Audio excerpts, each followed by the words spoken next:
So, I'm making this tutorial before the release of my new edit for Ember's montage, so I have obviously yet to hear the general response from it. Perhaps you guys loved it, or perhaps you guys think it's my worst edit yet. I really hope not, because I fucking loved how it came out, and I hope you guys do too. So, the reason I bring up Ember's montage is because while editing it, I feel like I experienced an epiphany, if you so allow me to sound pretentious. No, but for real, while making Ember's edit, I had wondered how I could match up clips and cinematics seamlessly, even if they didn't have the same field of views. One time I was just on a call with Avium, and I asked him how I could make that work. And he just tried coming up with a quick response and said, just scale it up. And this marks the epiphany. So, before I get to this tutorial, I want to really elaborate on how and what the Vertigo effect achieves. So let's look at some shots from movies, for example. This is just pulled from a video on YouTube, so don't credit me. Go check out the full video. It's simply just a great video. So let me just slow it down here. As you can tell, especially from the clip from Jaws, it almost feels like everything is expanding, and it gives this eerie feeling through an optical illusion. It's basically a clean transition from a very wide angle to a very narrow angle by keeping the foreground the same general size. Like in this shot from Poltergeist, all they're really doing is pushing the camera forward, but pulling the zoom back for a wider field of view. And that's where we transition into video games. As we know, lots of games use different FOVs, some even let you change the FOV in the settings. But the thing is that we, or at least I, always assume that it's much more of a complex change than just scale. But I'll cut right to the chase and let you guys know that it is just that simple. I honestly could just end the video here, but this is a tutorial after all, and I want to show you guys how to pull off many of the cinematics I did in Ember's montage. Okay, that's enough of me sounding pretentious. Now I'm here just going to record my screen, and I'm just going to walk you through how I make these damn Vertigo cinematics. But for real though, call me a fucking degenerate if you knew how FOV actually worked. I really thought it was a complex tool that actually made objects feel wider apart or closer and etc. I don't know, fuck it. So let's go into Black Ops 2 and get a simple cinematic. By the way, you can pretty much do this on any COD. Really anywhere you can change the FOV, and also perhaps I'm actually a degenerate and someone made a config or a mod that automatically does the Vertigo effect. If so, then fuck me. Alright, whatever. Let's hop on Nuketown to record a map cinematic. Okay, so I've got a cinematic dollied up right here. I'll just play it to show you. Yeah, that's really all it is. It's a really simple cinematic, and a simple cinematic like this will really help us show off what the Vertigo effect looks like. So basically, what we're going to do is pull up a config tool, and here it is. And obviously, there's tons of things to mess around with, but all we're going to mess around with today is the FOV. So basically, all you have to do is record the same cinematic multiple times, but each time in a different FOV. So right now, I'll just fast forward and I'll come back when I've got enough to work with.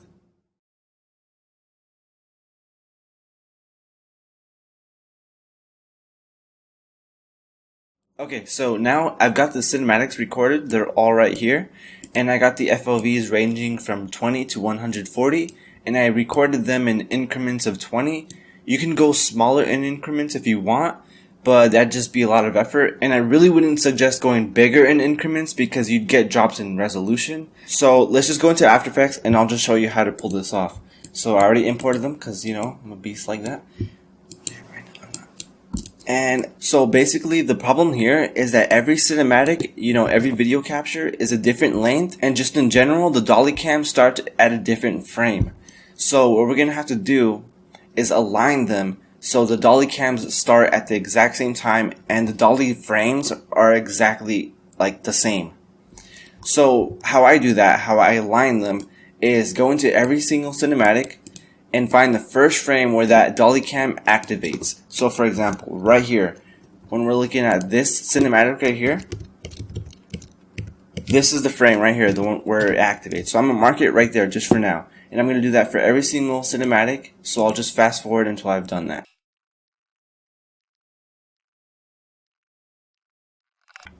Okay, so now I've marked every single cinematic where the dolly cam activates. So in general, that should help us out with aligning the dolly cams in the timeline. So let's just cut every single cinematic where I marked it. So all I want to do now is just pull them all to the beginning of the composition. Now the next thing I want to do is order these cinematics, these layers, from smallest FOV to largest FOV. So for example, like 20, 40, 60, 80, all the way up to 140. So the biggest FOV at the very bottom. Okay, so now in general, the dolly cams are aligned in timeline, but they're not obviously aligned in FOV. So like for example, when I solo these two cinematics, if I just scale it down a little bit, obviously like there's a problem here. Like they don't look alike. Like that's two totally different cinematics. So what we're gonna do is align every single cinematic so it looks like one like huge 8K file. So I usually start with 60 because I feel like that's the most neutral, and I keep that scale at 100. So I just start scaling the ones above it and below it to that. So what I'm gonna do is put all these blending modes on difference.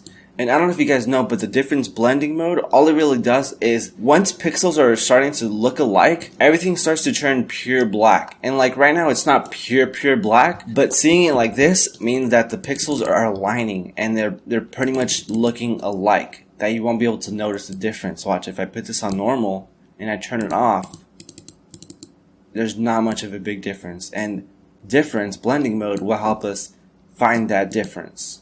So right here, if we just move it like one frame forward or one frame back, you'll see it starts to misalign. So that means that both of these frames are perfectly aligned. So let's leave that there. Now we're going to mess with the FOVs 20 and 40. So obviously when we scale to 20, it's going to be much smaller than the 40. So let's scale it down lower than 63. And let's just keep scaling until we're close. And that's really close. That's really close actually. I might just keep that. Yeah, let's just leave it like that because I don't want to take an hour on this. So we're good on that one. So let's go up to 60 and 80. So let's scale up 80 right here. And basically this is the same process. Just scale it up until you find there's little difference. So now 80 and 100. You know, right now I'm just estimating. It's better if you guys are really precise because it'll help your cinematic look really seamless. Now last one, 100 and 120. Alright, so there we go. They're pretty much now aligned. Like this is a confirmation of us scaling that all these cinematics look alike now. Like they're on the same frames. But now we're going to make them go back to 100. Let's put them all back on normal. One thing I forgot is that you should probably end them all at the same time. So like at the beginning, we started them at the same time. We should end them at the same time too. So let's end off the cutoff like preview area region right there, and then let's start it like right here. So let's trim comp to work area. So now they're all like the same length. We want that. So now we pre-compose them, and I'll fast forward. Okay, so now I've pre-composed them all, and now we're moving on to where we actually scale them for real. So pretend this is like your main comp, where you have the song, where you have your clips and everything. And pretend this layer right here I'm just about to add is your song. And you've got a beat. Like right here, that's your beat 2 and this is beat 1, okay? So this will be like cut in to cinematic, and this should be like cut out to cinematic. So what we're going to do is begin the cinematics right there and end the cinematics right there. So now what I do is I use timer map to timer map my cinematics. You can use whatever you want, but in general, if you use timer map, I'll show you what I do. So I don't want to just like timer map every single one and just copy and paste to like I would just copy and paste and paste and paste. I wouldn't do that. Like that's just tedious. I want them to just all move with one setting. So what I do is I parent every single timer map to just one cinematic. It doesn't matter which one, just one of them. Okay, so now all the timer maps are parented, but if you wanted to use like Twixtor, let me just look up Twixtor. I guess what you would do, I forgot how to use this. Speed. And like copy Twixtor. And then same thing, like you parent this. Oh, by the way, you do this like expression thing. I think it's called an expression. By holding Alt on PC. I'm not sure what it is on Mac. So you Alt click and then you get this little pop-up or whatever. And you parent it using this like pig whip thing. And you parent it to that. So that's how you would do that. But I'm not going to use Twixtor. I'm going to use timer map. So let's start the cut in at frame 0, and let's start the cut out at like the very last frame, like right there, somewhere right there. And let's just delete these frames right here. So now all you have is just these frames. But now we want to connect them all to a scale, and with that, I would pull up a null, and basically the null is what's going to have us do the vertigo effect. have all these cinematics connected to the null. And we're not going to mess with that yet. What we're going to do now is fix up the scales. So same thing as we were doing before, but this time for real. Have them all in difference and just start scaling them up. So remember, I think for me personally, I think 60 is the most neutral, so I keep that at 100, and then I start scaling up the ones above it and below it. So this is as close as I think it'll get. And I'm just rushing this because, it's a tutorial. I want to get this fast. And alright, so that's pretty good. And I'll just fast forward. Okay, so now I've scaled them all up and they look pretty good. Like watch, for example, if I were to scale it, the FOV is changing now. Just like that, and without resolution drops. That's why I did it in increments of 20 and not any bigger, because if you go bigger, then you'll definitely get drops in resolution. If you go smaller, then you'll get better resolution than I have now. So now we have the tool to mess with the FOV, but before we keyframe the FOV, or the scale really, we're going to add vignettes to each cinematic. Because the problem is that, for example, if I were to just add a little adjustment to any cinematic, like if it came like this in a cinematic, like raw, then you could totally see the edges, and it just does not look like one file. Like it looks like there's a cinematic inside a cinematic, and it'll just pull you out from the edit. So what we're gonna do, let me just delete this levels. What we're gonna do is add vignettes to every single cinematic. So what I do is I pull up a solid and I add a vignette. So I go over here to the masks, add a vignette, and I just feather it to about 250, and then like negative 150, something. No, maybe that's too much. Maybe just negative 50. Just experiment with it. It doesn't really matter. It'll just help us out. So what we have to do is scale up the vignettes just the same as every single cinematic. So for example, if we're doing this for the FOV 20, we got to scale it down so it matches, like about right there. That works. So now we alpha mat it, and this should be turned off. You want this turned off, obviously. You don't want this to be turned on. So there you go. That will help us out, feather out the edges, and you won't be able to notice it that much. So we'll just repeat the process for 40, and same thing, scale it up. Just like that. That looks good. Now I'm just going to fast forward because it's the same thing. Alright, so I'm on the last one right now, just scaling this one. And watch. So I scale this one, that's the very last one, because I'm not going to do it to the last FOV because that's just pointless. So yeah, no vignette for the last and bottom cinematic. So here we go. So remember to have all these cinematics, have them on an alpha mat, and that should help us put the vignette on every single cinematic. Like for example, now if we add like an adjustments, it won't be that noticeable. Like we're like, yeah, it looks different, but I can't see the edges.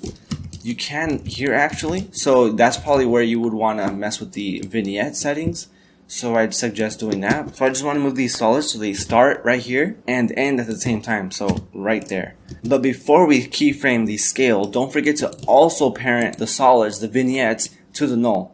So now we can mess with the FOV or the scale. So this is FOV 20. Let's scale it up to the very edges. So that's pretty much like FOV 20, full resolution. So this keyframe is FOV 20. So now let's solo FOV 140 and scale it way down so it meets the edges. So that is FOV 140 at about full resolution. To pull off the vertigo effect, if you're moving forward in space, you want to pull back the FOV, and vice versa. So right now, this cinematic, let me just take off these keyframes. So right here with this cinematic, we're obviously moving forward in space. So we want the first frame to be at its smallest FOV, like this, 317. And at the very last frame, for it to be at its biggest FOV. So this keyframe. So let's just play it, and we're pretty much done with the vertigo effect. Alright, sorry for the weird cut. I'm back a whole nother day later. So since then, all I did was add an animated CC over it. Many of you have probably seen this on Twitter, but I'll play it here to show the final result.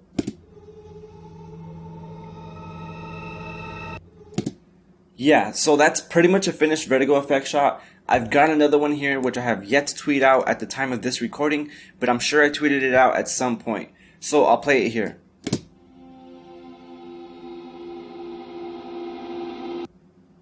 Yeah, so this one in general is a much better example of a vertigo effect shot. When it comes to a vertigo effect shot, or what some other people might like to call it, a dolly zoom, it's best to have something like a soldier right in the center of the frame so that he, in general, has very little change, but everything in front and behind has drastic changes. Anyways, that's pretty much it, guys. The vertigo effect shot is what I like to call a gimmicky spice, like a very strong flavor you'd add to your food, so there's going to be very many people that overuse this and simply use it wrong. That's just how tutorials work, period. But reason I make this tutorial is because it's honestly retardedly simple, and I do honestly feel that good editors out there can find great uses for this and don't make it feel like a gimmick like most would. Okay, so moving from the overused complaint, next thing I want to talk about is the fact that I'm not trying to say that I'm being original in this. Obviously, it's a thing that has been around for almost a century. If I'm wrong, then let me know. But the term vertigo effect shot was coined after its first appearance in film, which was in Alfred Hitchcock's film called Vertigo. Okay, hold on. What the fuck am I saying? If you guys genuinely think I'm trying to call this out as uniquely mine and original, then you clearly didn't see the beginning of the video.